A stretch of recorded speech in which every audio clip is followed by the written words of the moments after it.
Pernah kepikiran nggak kalau dalam melawan kanker payudara, musuh sebenarnya itu bukan cuma tumornya, tapi ada sesuatu yang keliru di dalam sistem pertahanan tubuh kita sendiri. Nah, gagasan inilah yang akan kita dalami bareng-bareng hari ini berdasarkan materi sumber yang kita ulas. Jadi, apa sih sebetulnya kaitan antara kanker payudara dengan sistem imun? Ini bukan sekedar pertanyaan medis biasa loh.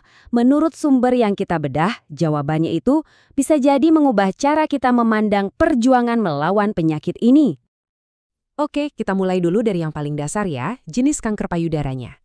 Biar kita semua paham alur pemikirannya, kita perlu fokus ke satu jenis kanker spesifik yang jadi pusat pembahasan di sumber kita. Namanya karsinoma duktal invasif. Kedengarannya rumit ya, tapi gampangnya begini. Bayangin ada sel kanker yang tadinya terpenjara di saluran susu, terus dia berhasil kabur dan mulai menyerbu jaringan di sekitarnya. Nah, momen kabur inilah yang jadi titik krusialnya. Kenapa krusial? Soalnya di tahap inilah sel-sel kanker tadi jadi super agresif. Mereka bisa, ibaratnya, numpang lewat ke sistem getah bening, terus dari situ menyebar dan menyerang organ-organ vital lainnya. Gawat kan? Oke, sekarang kita masuk ke bagian yang paling seru, pertarungan sistem imun. Jadi gini, penyebaran kanker yang tadi kita bahas, itu sebenarnya cuma babak akhir dari sebuah cerita. Kisah yang sesungguhnya itu justru terjadi jauh sebelum itu semua. Menurut sumber ini, tubuh kita itu sebenarnya setiap saat berperang. Yap, ada pertempuran diam-diam di dalam diri kita, di mana pasukan imun kita terus-menerus mencari dan menghancurkan sel-sel yang aneh atau abnormal.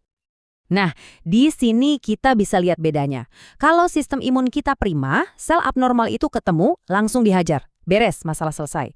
Tapi kalau pertahanan kita lagi lemah, cukup satu aja sel nakal yang berhasil lolos. Dan dari satu sel itulah bencana besar bisa dimulai. Jadi, inti pesannya begini. Menurut sumber ini, kita mungkin perlu mengubah cara pandang. Kanker itu bukan penyebab utama masalahnya, tapi lebih ke akibat. Kanker itu semacam alarm darurat yang menandakan kalau benteng pertahanan tubuh kita sudah berhasil dijebol. Ini membawa kita ke pemikiran selanjutnya. Kalau masalah utamanya adalah benteng yang jebol, terus apa jadinya kalau kita cuma sibuk melawan musuh yang udah terlanjur masuk, tapi kita lupa memperbaiki bentengnya yang udah runtuh?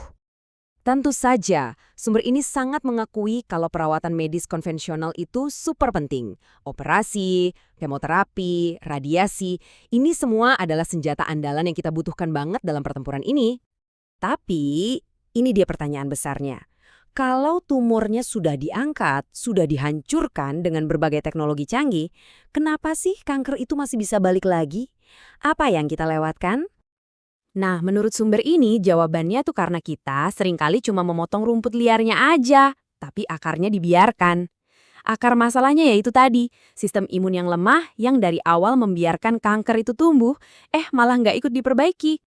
Jadi, gimana dong solusinya? Nah, sumber ini menawarkan sebuah strategi yang disebut serangan dua arah. Idenya sederhana, tapi kuat banget. Serang musuhnya, sekaligus perkuat bentengnya. Ini dia strateginya. Pertama, jelas hajar kankernya langsung pakai semua senjata medis yang ada. Kedua, dan ini sama pentingnya, bangun lagi kekuatan sistem imun. Biar apa? Biar tubuh kita punya pasukan sendiri yang siap siaga dari dalam. Oke, jadi apa kesimpulan besar yang bisa kita tarik dari semua pembahasan ini? Yuk kita rangkum. Kutipan ini menurut saya merangkum semuanya dengan sempurna. Perspektifnya bergeser.